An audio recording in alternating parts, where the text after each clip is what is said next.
Well, good morning, ladies and gentlemen. This is a bit of a strange one today in Rider Ramblings. France, from lunchtime today, from midday, is under curfew. And I'll probably be publishing this Rider Ramblings out of sequence. So there's about 5 or 6 Rider Ramblings to be published.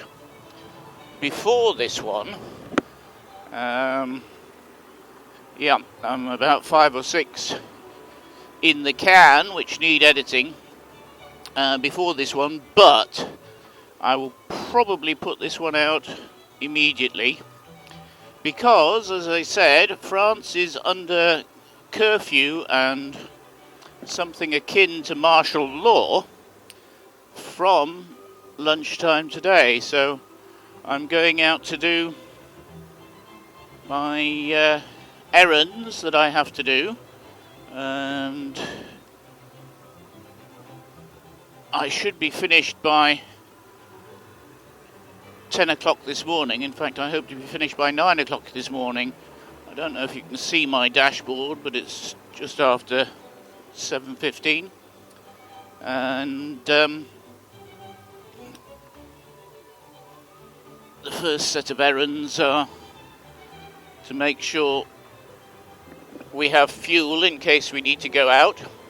But let's talk about the martial law, because that's the bit that this is all about now. Basically, France has been closed. All the borders to France will be closed at lunchtime today, at midday today, all of them. And all the citizens in all of France, so that's also the overseas territories like Guadeloupe and Martinique and Réunion and places like that, are under more or less a strict curfew. Now, it isn't actually hours limited. You have to go onto the Ministry of the Interior's website and download a letter which they have every time you want to go out, and you can then tick the box or boxes which apply to you for your trip out of the house. And I do mean for your trip out of the house, and things are very severely restricted, and I do mean very severely restricted. You can go to work if your work is essential. A lot of places that can actually offer this are offering what the French called herbagement, which basically means that they're going to offer accommodation at work, so you don't have to go home during this period of confinement. Although Mr. Macron didn't actually call it confinement, that's basically what it is. And so what about things like exercise and things like that? Well, that's very strictly limited as well, and you can go out on your bicycle for some reason, and you can walk your dog, but that seems to be about it. You can remain close to your house, so you're allowed to go out for shopping, but you have to have your note with you, your letter, to say why you're going out. So if you're going shopping, if you're going out with your dog, if anything like this, then you must actually have your letter with you to say what it is that you're doing. So shopping, medical visits, and visits to family members are allowed, but basically that's about it. As I say, if it's essential that you go to work, then you're allowed to go to work as well. So it's very, very severely restricted. Now, the fine for the first occurrence is 38 euros, which is not a lot of money, but it's and some people will say, oh, we'll pay that. 38 euros or 35 euros. It's 30 something euros. But the fine for the second and subsequent offences are 138 euros. They just put a 1 in front of it. And that does make it a bit more eye-watering. We seem to have a problem at Bunai for some reason. At 7:20 in the morning, I find that a bit strange, but never mind. Oh, I see. They're digging holes in the road. Oh no, they're not. It's just a crane moving about. Okay, we've just gone past one of the big distribution centres in the east of Paris. In fact, it's the big distribution centre in the east of Paris. And a lot of the food and raw materials and things like that for Paris actually arrive by train here and get put onto barges or whatever, taken into the centre of Paris, where they're then distributed to the various food shops and other shops and so on and so forth. So it's they try and keep the lorries off the road by using the river where possible, and which is quite a clever idea actually, but because one barge will be about the same as about 30 lorries, believe it or not, so it does limit the numbers quite considerably.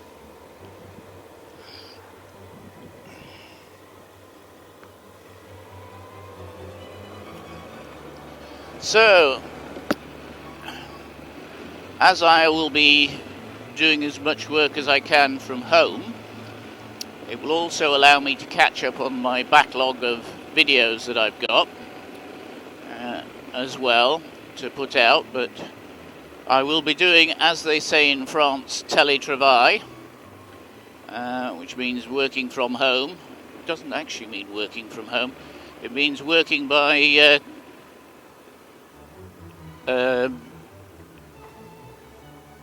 electronic matters or means. So, for example, we've got somebody who doesn't actually know where he wants to be.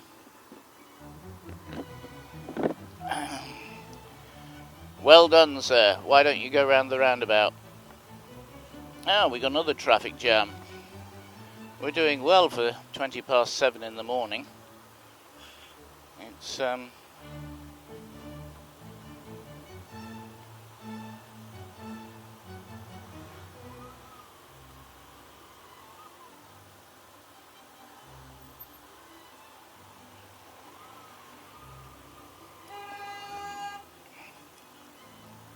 diesel spillage as well. That's pretty clever. So nobody's going anywhere due to traffic lights not working properly. I wish they'd sequence the traffic lights correctly. This mess is due to badly sequenced traffic lights, I would think.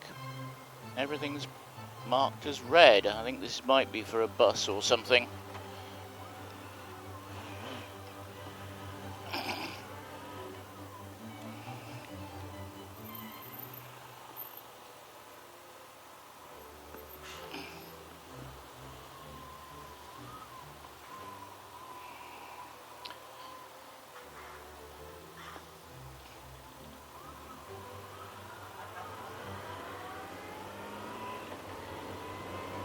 Well, that was clever for 7:20 in the morning. Come on then, Renault Safran. You can come through. So, first order of the day is fill up with petrol. and then we'll take it from there. So it looks quite busy, the petrol station, for this time of the morning. I think a lot of people have decided to do the same. I tried to fill up on Sunday, and the pump was empty, so I shall try again today.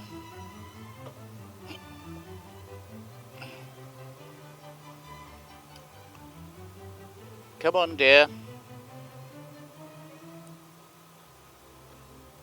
We all have things to do, honest.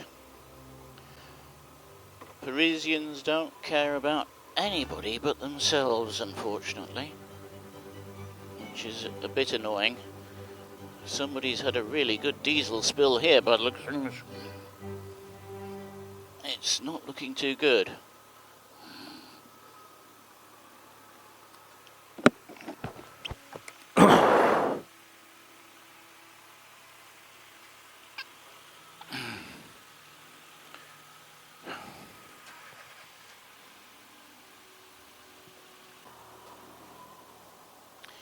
Right, it's full of fuel. Charlie not watching where he's going. We have a rule called priority à droite, which I don't like, but it does mean that in theory I have priority. I'd like to know what's happening at these lights. Right, we're now full of fuel, so that's errand number 1 done for this morning. I've got errand number 2 coming up, so we'll have to see. So anyhow, just listening to the news, they did say that you can go out for exercise, but only close to your house. Now, I'm going to have to check that. I was just listening to the news while I was filling up, so I'm going to have to check that and see what they mean by that, because I need to go out for exercise every day. I've been told that I have to do that, but whether or not, I don't actually have a note from my doctor. Talking of doctors, the physiotherapist is closed.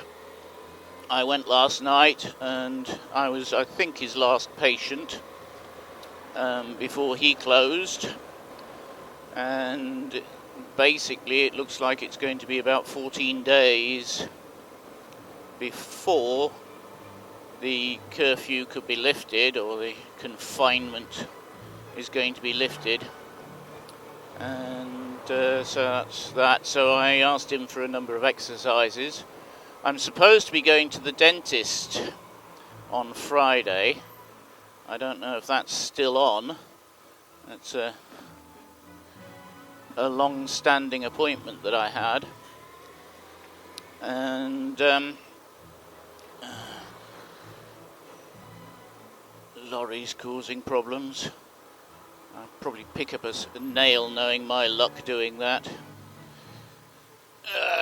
It seems to be how I pick up problems in the tyres. I hope not.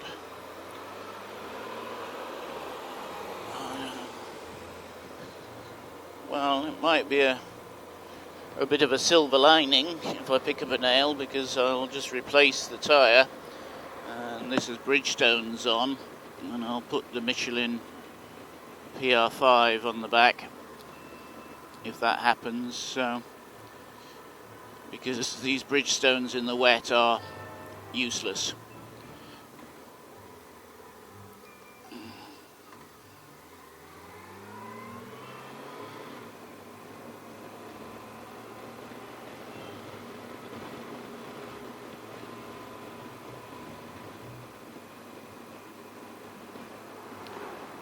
So anyhow, we've got a scooterist who wants to die in front. So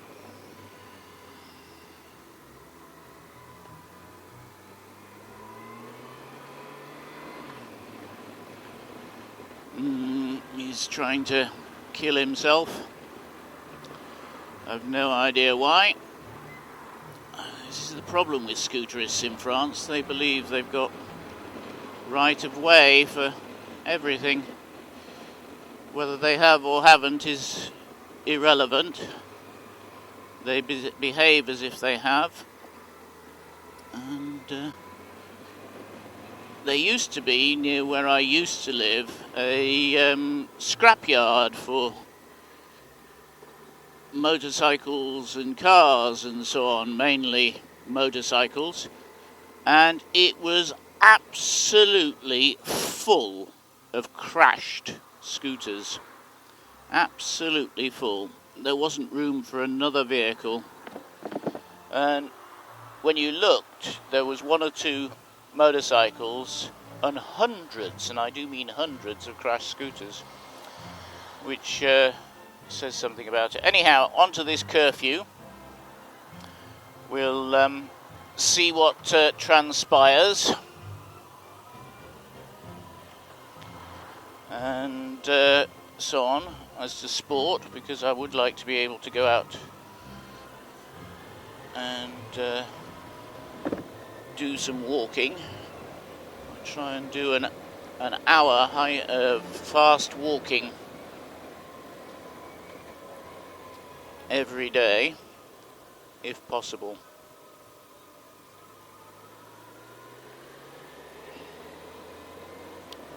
I've got a white Renault behind me who seems to think that it's a racetrack. There's a big diesel spill there. I think somebody mounted the pavement and cracked their tank.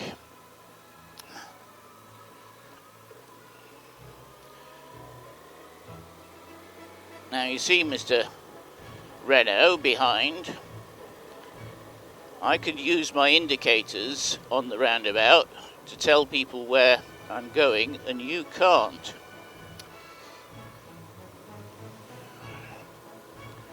Okay, anyhow, so I'm going to do my errands. So this is part one of the shutdown. I'll try and do a part two shortly, because I've got to go out on the again. So once I've done this set of errands, I go home, and then I've got to go out again a bit later on, and I've got to do all of this before midday. And so I will try and use the other bike, I think, and give that a run. It's probably the last run they'll get for 2 weeks. If I can get to the dentist, one of them will be used for the dentist, because that's quite some distance away. Though it would do me good to walk. It would probably take me an hour there and an hour back to walk to the dentist. And knowing the police, I'd be stopped about 50 times. Where are you going? Where are you going? Type of thing. So I shall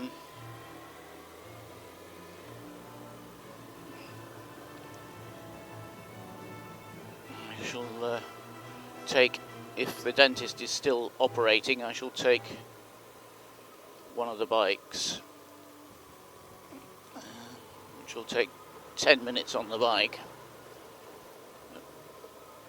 probably about an hour walking. So they'll get shut away for a minimum of 2 weeks, because this confinement is for a period of initially 14 days. And just very quickly, while I'm doing this, because I'll have to shut down in a moment, it's interesting that in the UK, Boris is taking a slightly different approach to France, though it's very probable he will at some point close the UK. But the UK's approach is actually, I don't know if it's better or worse. I think more people will get the virus in the UK, and we might see a few more deaths than, say, in France. But what will happen in the UK is that when the virus reappears in 6 or 8 months' time in winter, then the UK will have immunity where places like France won't. Anyhow, I'll say cheerio.